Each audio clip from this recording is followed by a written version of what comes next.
on a d'abord pensé aux professionnels de santé. Non pas qu'on ait oublié les patients dans notre démarche intellectuelle de départ, mais on s'est dit que si on voulait que les patients soient bien soignés, il fallait d'abord que nous, on soigne bien les praticiens.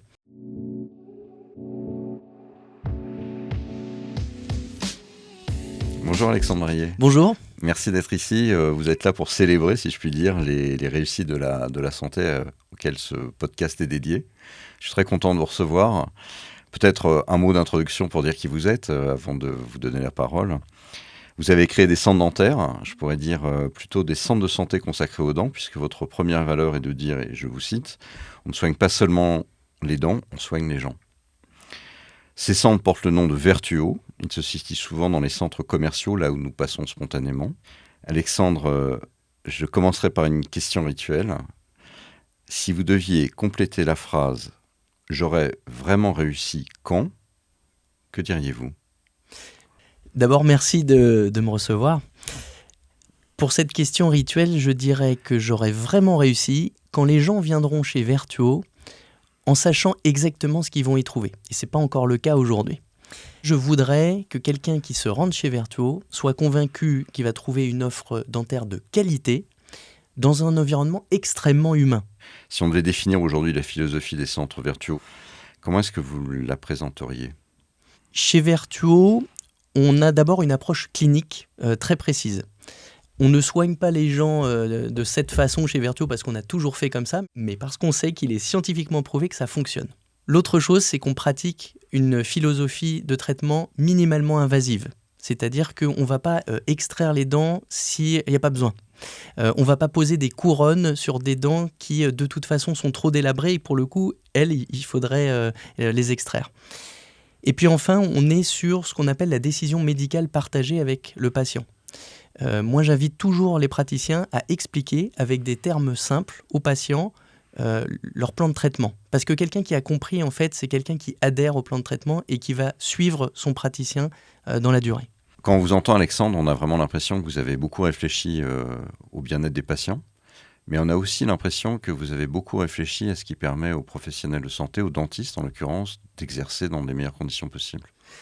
Alors, vous ne croyez pas si bien dire parce qu'on a d'abord pensé aux professionnels de santé. Non pas qu'on ait oublié les patients dans notre démarche intellectuelle de départ, mais on s'est dit que si on voulait que les patients soient bien soignés, il fallait d'abord que nous, on soigne bien les praticiens. Et on a interrogé près de 150 praticiens au tout départ avant de lancer Vertuo. Parce que ce qu'on voulait comprendre, c'était leurs problèmes en tant que dentiste. Pour penser Vertuo comme une solution à leurs problèmes. Ça a guidé les premiers pas de Vertuo et ça a conduit chacune, et ça conduit d'ailleurs tous les jours, chacune de nos petites actions du quotidien. À chaque fois qu'on prend une décision, on se dit, est-ce que c'est bien pour les praticiens d'abord ? On sent qu'il y a là vraiment quelque chose qui a été très très pensé. Quand on vous entend, beaucoup de maturité finalement pour des centres qui n'ont que 3 ans, puisqu'ils ont commencé à exister en 2021. Si je reviens à vous, Alexandre, qu'est-ce qui a déclenché votre envie de vous lancer et d'agir ? D'abord, il faut savoir que je suis, comme on dirait, d'un gaucher contrarié, à la base un entrepreneur contrarié, parce que j'ai été intrapreneur toute ma vie. Et à un moment, il s'est agi de lancer mon propre projet. Et je voulais qu'il me corresponde. D'abord parce que soigner des gens, c'est une valeur super saine. Ensuite parce que on a fait le choix avec Vertuo de s'implanter toujours en centre commercial. Le centre commercial, c'est beaucoup de facilité, on se gare facilement, gratuitement, sans limite de durée, etc. Certes, mais ce sont des lieux totalement adaptés aux personnes à mobilité réduite et on n'y pense pas suffisamment souvent. Parfois, un centre de santé peut avoir 3 marches pour rentrer dedans. Et d'autre part, par définition, un centre commercial, il est toujours en périphérie. Et moi, je suis un gars de la banlieue. Et en banlieue, il y a beaucoup moins de professionnels de santé qu'ailleurs. Donc on s'est dit, allons apporter des dentistes aux gens de la banlieue. Jusqu'à présent, qu'est-ce que vous estimez avoir réussi ? La grande réussite du moment, vous en avez parlé, c'est quand même d'avoir réussi à sortir de terre 22 centres en 3 ans et demi. C'était pharaonique parce qu'une telle vitesse de déploiement et qui oblige à recruter autant de professionnels de santé, à conduire des travaux dans 22 centres, à avoir tout un tas de contraintes réglementaires que vous pouvez imaginer et y arriver quand même, ça c'est un facteur de réussite. Vous êtes arrivé là au gré d'un parcours.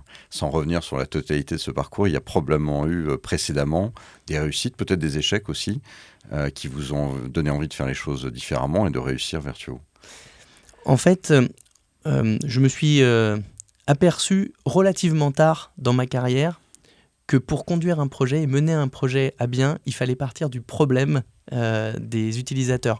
Quand on part des problèmes des dentistes, on essaye de penser Vertuo comme une solution pour leur faciliter la vie au quotidien en tant que praticien. Quand on part des problèmes des patients, on essaye de rendre la visite chez le dentiste, qui est une corvée, hein, on ne va pas chez le dentiste par choix en général, on a deux peurs. La peur d'avoir mal et la peur d'avoir mal au portefeuille. Donc on a essayé de régler tous ces problèmes-là sous le même toit avec Vertuo. Du côté des émotions, qu'est-ce qui s'est passé Est-ce que vous avez une anecdote de nature émotionnelle à nous raconter qui aurait pu être à l'origine du déclenchement de cette volonté de créer ces centres ? Je ne sais pas si c'est une anecdote, mais n'étant pas moi-même dentiste, je me situe plutôt du côté du patient. Et je fais partie de ceux qui, quand ils s'assoient dans le fauteuil du dentiste, suent à grosses gouttes. Vous savez, quand on se relève et puis qu'on a le t-shirt complètement mouillé derrière. J'avais besoin de créer une atmosphère où le patient se sente bien, se sente considéré, soit éloigné de l'aspect froid. Je voulais que le patient se sente presque comme à la maison. Je dis ça, c'est pas une façon de parler. Vous pourrez aller voir, l'accueil et la salle d'attente chez Vertuo reproduit l'intérieur de chez quelqu'un. Vous avez une table basse, un canapé, des étagères avec des objets du quotidien. C'est donc très singulier quand même. Vous avez réfléchi à la totalité, on va dire, du parcours finalement, du premier moment où on entre dans vos centres. Est-ce que ça, c'est porté par l'ensemble de vos collaborateurs ? Est-ce que c'est une philosophie qui fait partie des axes de recrutement que vous avez, que tous adhèrent finalement à cette vision de la santé ? Alors là où je pense qu'on a réussi, c'est que cette approche qu'on appellerait sémiologique, c'est-à-dire avec du sens, elle n'est pas forcément conscientisée peut-être chez les patients d'un côté, ni même chez les gens qui travaillent chez Vertuo d'autre part. C'est juste qu'on se sent bien. C'est cette impression en fait qu'on a quand on vient chez Vertuo qui est la plus marquante. Alexandre, est-ce qu'il y a des difficultés que vous n'aviez pas anticipées ? Sur le plan du développement, la principale difficulté qu'on avait anticipée, mais sans en mesurer peut-être la portée au départ, c'était qu'une telle vitesse de déploiement induise un travail très lourd, prononcé, chronophage et énergivore en matière de recrutement. Ce que je veux dire, c'est qu'on l'avait anticipé parce qu'on savait depuis le début que notre métier était double.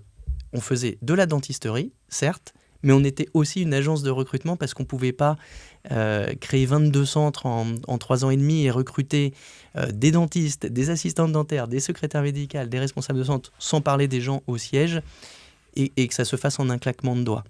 Pour autant, la tâche était encore plus ardue que ce qu'on avait anticipé. Et à l'inverse, y a-t-il des sources de satisfaction qu'on ne soupçonnerait pas, simplement en vous entendant, et que vous pourriez nous révéler aujourd'hui ?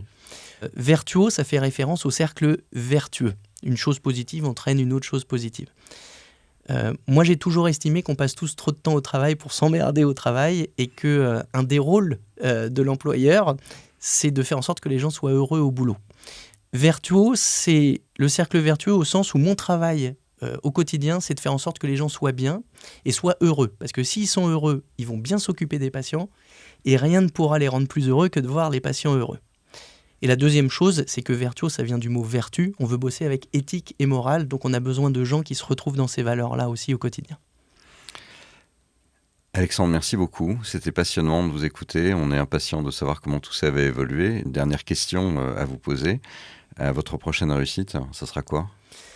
Probablement de faire encore plus de centres Vertuo et de construire, bâtir petit à petit la notoriété, pas seulement pour que les gens pensent Vertuo quand ils pensent je dois aller chez le dentiste, mais pour qu'ils y associent bien le fait qu'ils vont trouver des soins de qualité, en périphérie, on l'a dit, et être reçus avec beaucoup de soins, et vous savez, dans l'acception du mot soin qui va au-delà juste du soin qu'on reçoit, du soin sur le plan sanitaire. Merci beaucoup Alexandre. Merci à vous.